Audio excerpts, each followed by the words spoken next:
All right, welcome back. This week we're back with another great topic. So we talk a lot about dogs and distractions and your dog not behaving around distractions, and when they go outside the house, they really aren't behaving around distractions. So what we're talking about today is four steps that you can take to get your dog to focus around distractions. Okay. So first, let's talk about distractions in general. Of course, you want your dog, not to run after squirrels, not to run after, the cat in the house, not to be so impulsive. And so when we're talking about distractions, we're talking about everything else that's happening around your dog. Okay. And so when we're defining, your dog ignoring distractions, what we're really talking about is your dog remaining focused on you at all times, or most of the time. We want them to be engaged with you and not around the distractions. Okay.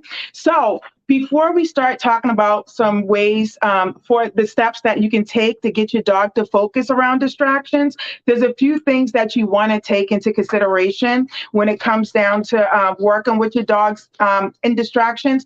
So, as I said, when you're talking about distractions, you want your dog to ideally be focused on you, right? So, before we start training, you want to make sure that, of course, you grab some type of treats, but you want the treats to be more enticing than the actual distraction. Okay. And I would say that's the number one thing I talk to families about when it comes down to distractions, is that you want to be more interesting than what the dog's interested in. So keeping that in mind, certain treats may do the job. So certain low value treats like kibble may do the job, but then you also may need something, especially working outside, that's even more enticing, like chicken or cheese sticks, to get your dog to focus. So before I jump into these steps, just thinking about the different treats and what type of treat is giving you, what kind of treat keeps your dog more engaged, just keep that in mind.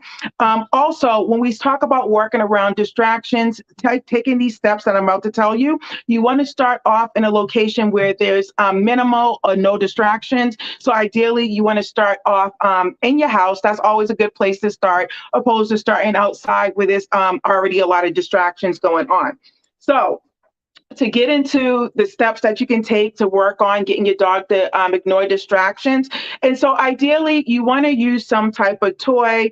Step number one, working in a quiet environment where there's few or little distractions in the area as possible. And so what you want to do is you want to practice a command that your dog already knows. Most dogs do know sit. And so before you start adding on any distractions, you want to ask your dog to sit. And I always do this on walks too, practice and recalls, to make sure the dog's going to be focused before we go anywhere. But if you're working inside your house, just simply ask your dog to sit. And if they sit when there's no distractions going on, then they probably would at that point they are focused on what you're saying. So now you can go ahead. Step number three, you can add the distraction. Okay. So this is what you're going to do.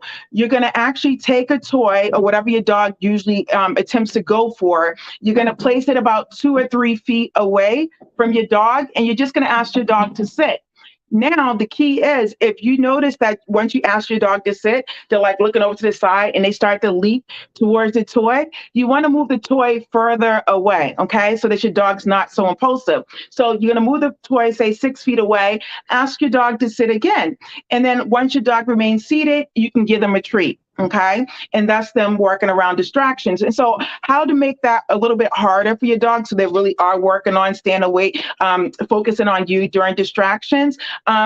Make the treat, take the toy and you're going to pull it closer to you. So have the toy like 2 or 3 feet away and ask your dog to sit. And if they're not jumping towards the towards the toy, you can go ahead and give them a treat. And then you want to be sure that you're not asking your dog to sit for long periods of time when you're doing this. We're not working on duration. So you don't want to have them place the toy and then have them sit and stay for like 5 or 10 seconds. You only just want them to sit for like a half a second, just so they're not impulsive, and then you can go ahead and give them the treat. And then what you want to do is, like I said, continue either moving the distraction further away. If you notice that your dog is being a little bit impulsive towards the distraction, or you can move it a little bit closer if you realize they're like rocking it or whatever, and they're doing great and making it harder for them. So what you want to do is you want to make sure they master this sit while the toy's in view. So you just want to keep on practicing this during various times throughout the day, moving the toy further away, moving it close, and make sure that you're practicing with that one toy. And then what you can do once they mastered sitting around that toy at various distances away, then you can add on additional distraction. And so you don't want to add on a big distraction at one time by taking them to a dog park and then asking them to sit with a toy or things like that. Just simply go to your backyard or your front yard. You could also use a long line if your yard's not fenced in, and you place that toy like 3 or 4 feet away. Ask your dog to sit in the presence of the toy. And so you just keep on practicing with that same toy in different locations, adding up the level of distractions. And then you can start adding in toys. You can start adding in, different toys. You can start adding in people. So different types of distraction you can add at that time. And you can ask your dog to sit in the presence of that distraction. But the key is, just to wrap this up, is choosing a treat that's high value enough where your dog wants to focus on you. So ideally, you can use cheese sticks, boiled chicken, hot dogs, peanut butter, anything that's going to keep your dog like, ooh, ooh, ooh, I want to be with you. And also practicing in an environment where there's not as much distraction. Ideally, you want to start in your home, and then you can go to the front yard and to other places. And of course, starting off with something that your dog's going to want to go for, like a toy. And then at that point, have them sit in the midst of the distraction, and you can go ahead and add on more objects and stuff. There's plenty of ways that you can work with your dogs around distraction. This is just one easy way to start in home. And then you can start on walks. You can start, like I said, having your dog sit in presence of people, but you want to keep it short and simple for now. Practice with minimal distraction, minimal people, and then take it from there. So I hope you gained some good tips and good steps to get your dog to focus around distractions. Go ahead and start this at home. If you have any questions, feel free to reach out. You know where to reach me at Down for Paws. And if you don't have time to watch the video, you can always catch the podcast on Positive Dog Training Convos. So go ahead, practice with your dog around distractions, and I'll see you next week with another great topic. Bye.